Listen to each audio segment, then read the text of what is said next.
Dust Off the Cartridge. You know who it is. It's your boy, Metro Meta, Momo Flowers, the Oracle, and I'm here with. Marcus Flowers, one Marcus Flowers on all social media platforms. Call me what you want, just don't call me lazy. And we are here for Volume 1, Episode 3 of Dust Off the Cartridge. And it's been a pretty long morning so far. We just finished Super Flow Podcast. So let's hop right into it, Morgan. PS Station Classic. Hey. PlayStation Classic. That's the content I like. PlayStation is following in the footsteps of all those who have come before them and just following Nintendo. And they have announced that they will be releasing the PlayStation Classic. I think it's next year or this year.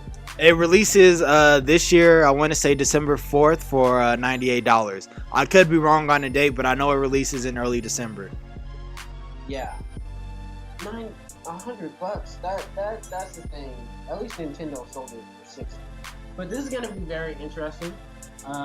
Bringing back classic games. It won't have online functionality. It's going to have 20 games, and that's going to be it. But I think this is going to lead into like more, even more people doing that. Like Nintendo's probably going to come out with other classic versions of their old consoles. I'm hoping. I don't think we're gonna get this. Oh, hold up. Well, I want a PS2 classic. Here, hold up real quick. That was my bad. All right, could you repeat that?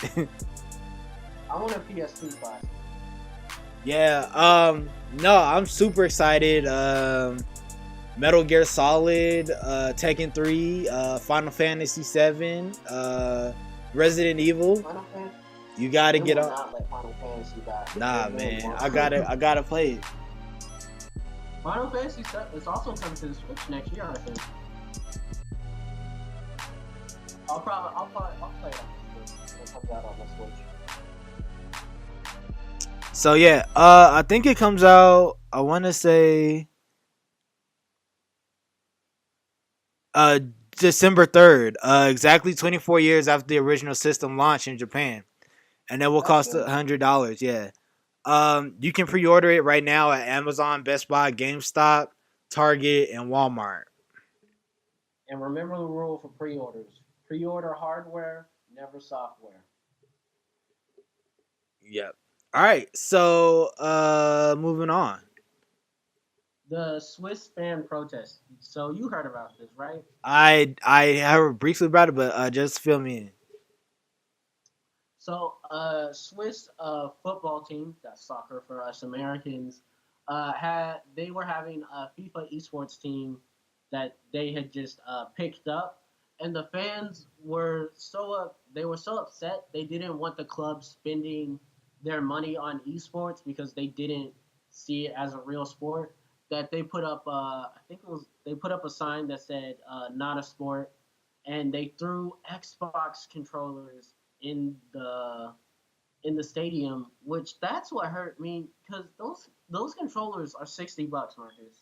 Yeah, yeah. Controllers. How much money do you got that you've thrown away $60 controllers?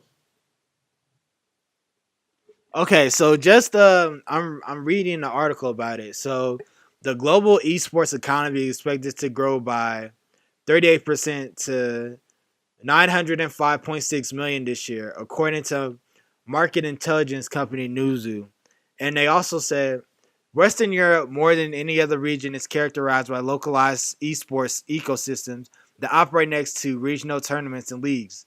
While international leagues are very popular, local esports organizers have done extremely well over the past few years. Some notable examples are ESWC France, Gfinity UK, and LVP in Spain.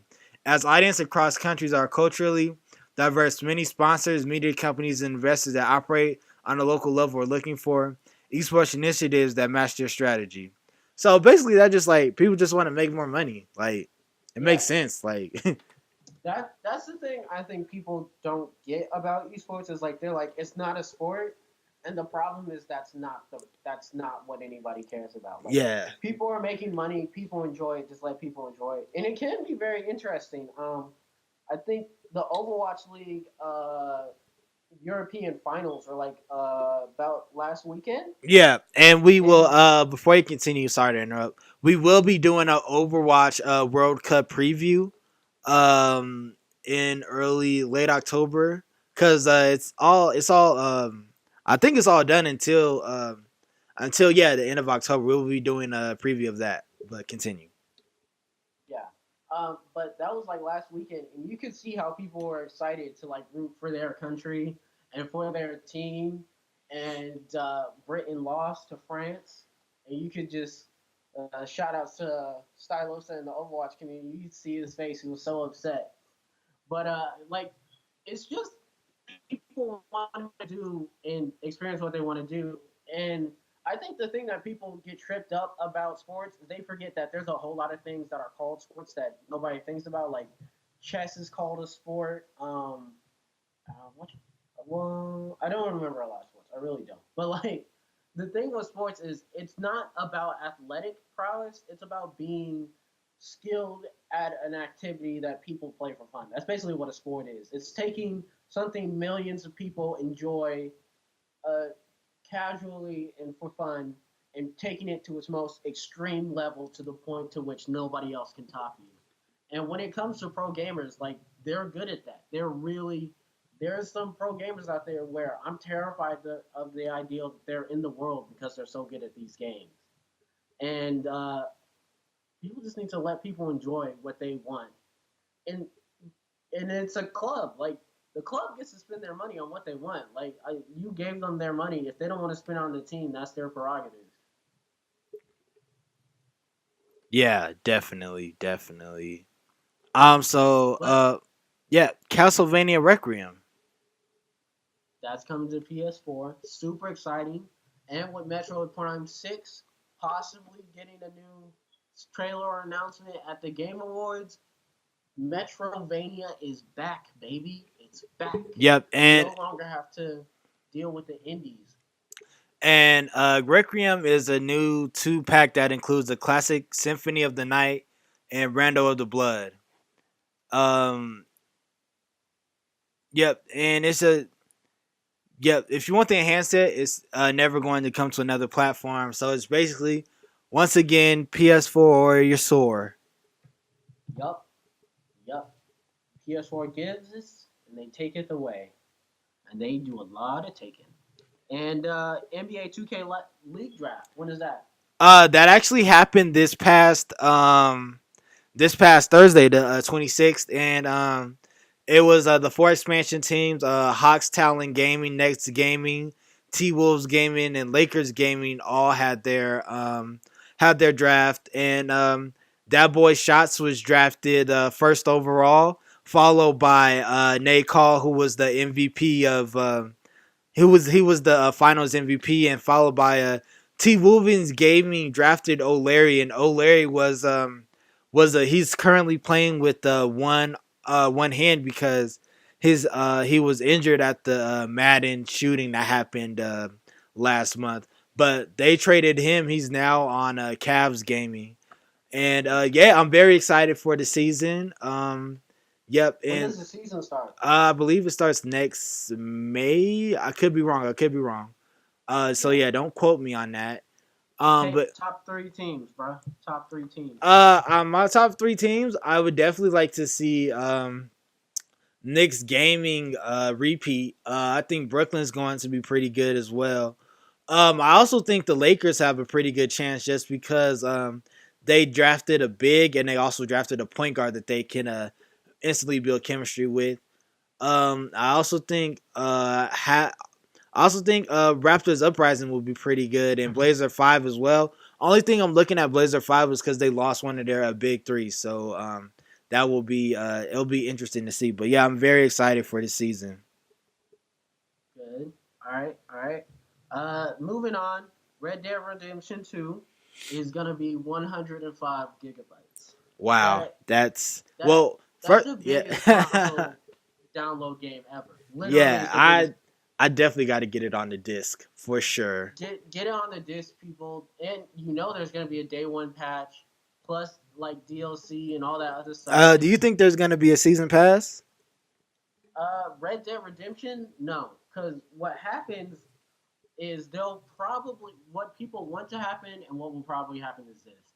People want them to come up with story content afterwards. Like Red Dead Redemption is known for its DLC as some of the best DLC, as many people say.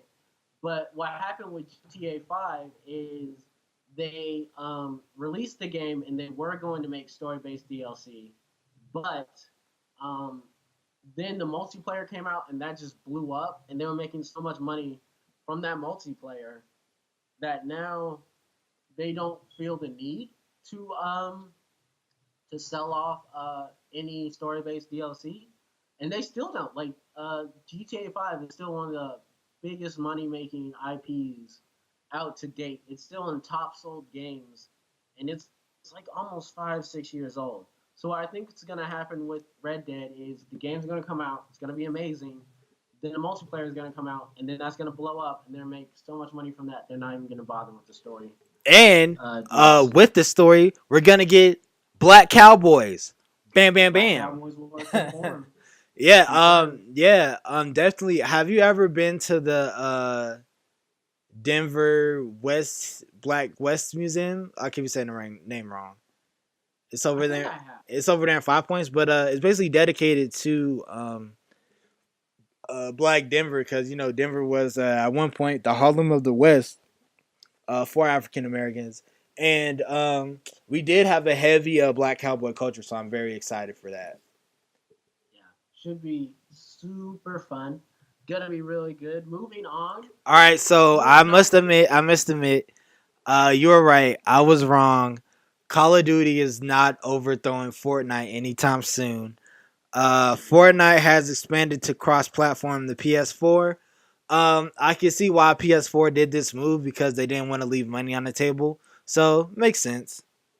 Well, see, here's the thing with cross-platform play is nobody who's ever on top doesn't want to do it because it means you're sharing your ecosystem and your players with other consoles that can sort of eat off of them. So finally, the players convinced PlayStation to do it, and they released it. It was like Friday or so, and they said, okay, here's your beta, and we're going to keep expanding on this. So the players finally won. Cross-platform play is now available, and we can finally all play together, at least in Fortnite. That's something that we can all be celebrated for. Yeah, definitely. Are you going to start playing Fortnite now? Absolutely not. All right, cool, cool. All All right. right, go for Some it. sad news. Telltale Games. For those of you guys who don't know, they made adventure games. They made The Walking Dead, Minecraft Story Mode, Batman, Batman. They Guardians of the made Galaxy. Guardians of the Galaxy. And Wolf Among Us. Uh, they closed down. The speculation now is that one of their financial partners pulled out. Many people think it was Lionsgate. Um, they pulled out, and so they fired about I think it was like 265 employees and kept a skeleton crew to finish up Minecraft Story Mode. It was like season two for their obligation to Netflix, and yeah, they were left like solo. Like they Yeah, didn't even have severance packages. and now some of the developers are suing. They're having a class action lawsuit just for like not being paid because Well, they were working like basically for free. yeah, and the thing is, people don't realize this, but when game development and game interviews is super difficult, like to get in there. And it's not just that you got to be skilled. It's a long process. It's not just like an interview. You have to prove that you're able to code, that you're able to do this. I think I heard one news story say that just interviewing takes about 9 hours of demonstrating your ability to code and make games. So it's super difficult to leave people out here without severance where you're looking for a job. Yeah, But big shout outs to the game industry who did come on mass to support these players. Many companies reached out for them to see if they wanted to work for them. Ubisoft themselves said, "Hey, any of you guys who are affected by this, uh, let's all have dinner. We'll pay for it, and we can talk about some job interviews and stuff like that." So big shout outs to the game industry for coming behind these people. It's a cold game out there. It's a cold Yeah. game, and not everybody's gonna make it. Um, and unfortunately, uh, Telltale, they weren't always the best, but they did have an interesting ideal. And I think if they tried to develop their ideal better, they might have been able to make it. I just think they tried to they bought too many properties and they spread Yeah, themselves thin financially and they couldn't cover for themselves. yeah. And it also goes to the fact that a lot of their games weren't selling as much as they used to because they just sort of they were beating a dead horse. They kept sort of just making the same game over and over just with a new skin. So Yeah. sad, sad day for adventure games. Um, but on to another victory.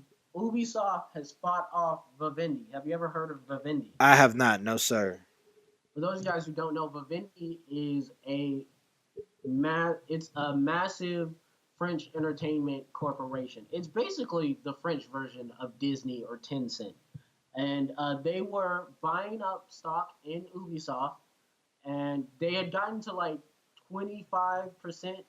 And French law says that if you have 30% or more, you have to like make a push or something. But luckily, they didn't do that.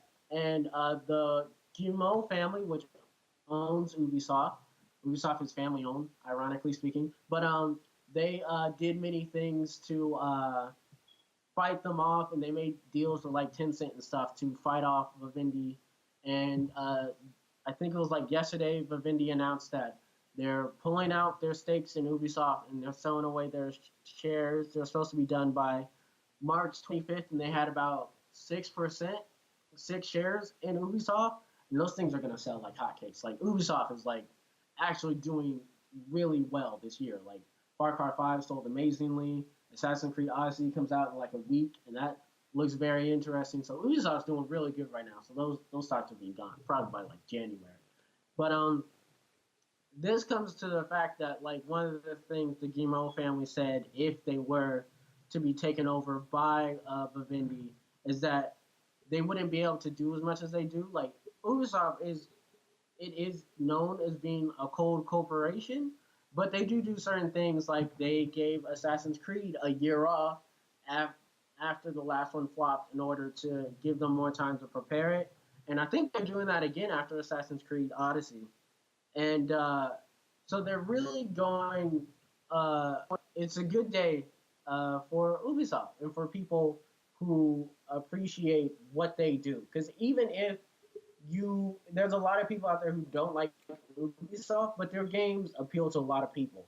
And for me, I'm really excited for Beyond Good and Evil 2. And I want to see that game.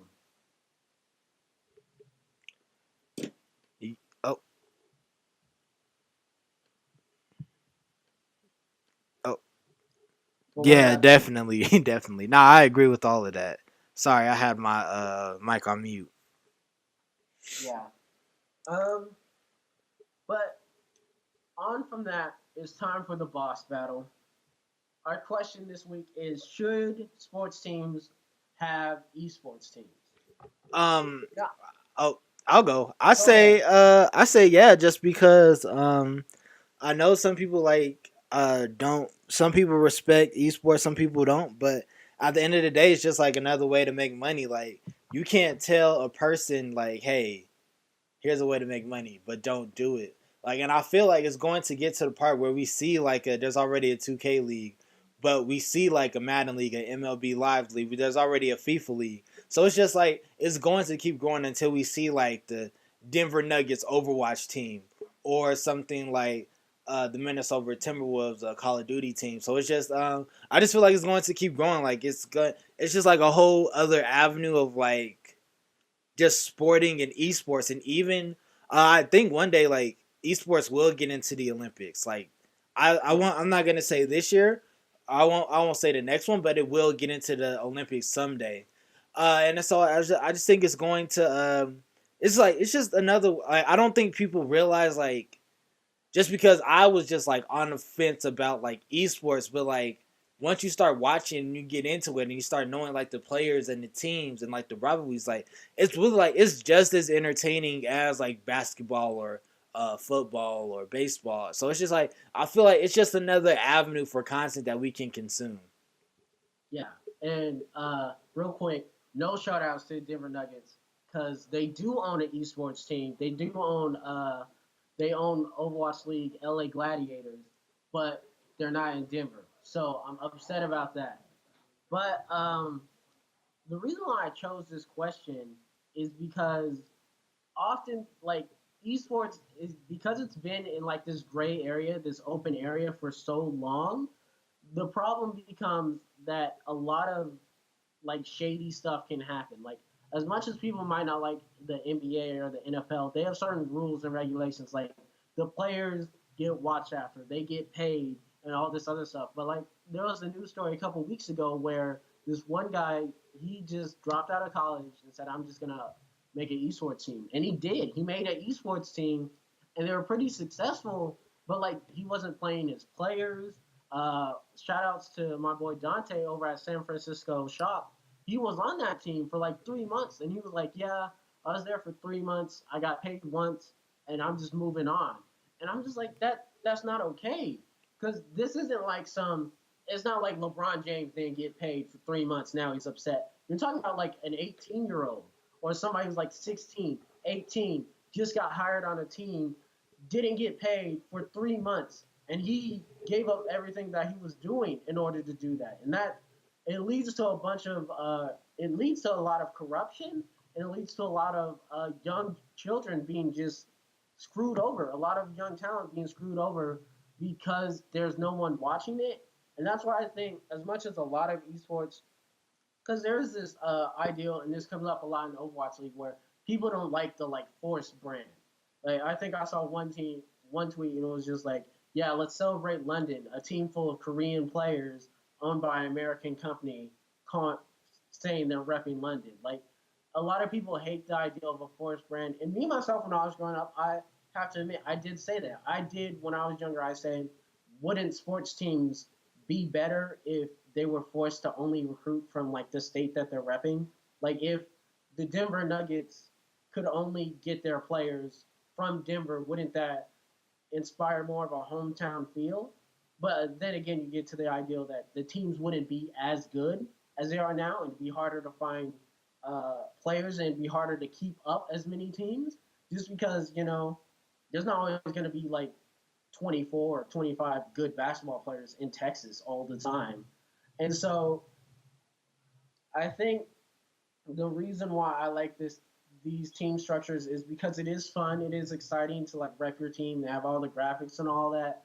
And I like the ideal of being the team, and like I like the ideal that we have some protection for these players and that there's someone watching over them, which is part of the reason why I like the Overwatch League structure, because the Overwatch League is funneled through Blizzard, who runs the game. So they made certain rules, like a player can't get paid under $50,000 a season. And there's people watching them. There's people keeping these teams in check and making sure that they're safe. So, but Yeah, that's what I wanted to definitely, say. I agree. Yeah, that Uh, yep. that's it. Oh, You have yeah, more to say? no, I was just gonna say, yeah, that was it for That's Off the Cartridge Podcast. Once again, make sure you are following us on all social media platforms at 26 and Glencoe on Twitter, at 26 and Glencoe on Facebook. I mean, at 26 and Glencoe Media Network on Facebook, at 26 and Glencoe on Instagram. Marcus Flowers on YouTube. Once again, I am at Marcus Flowers, at one Marcus Flowers on all social media platforms. Follow Morgan at Metro Meta 2648 on Glencoe. Once again, so this is coming out on Monday. Super Flow Bros drops tomorrow. Wednesday will be Metro Meta. Thursday we'll be having a Fantastic Flow podcast. All right. See y'all. All right, peace.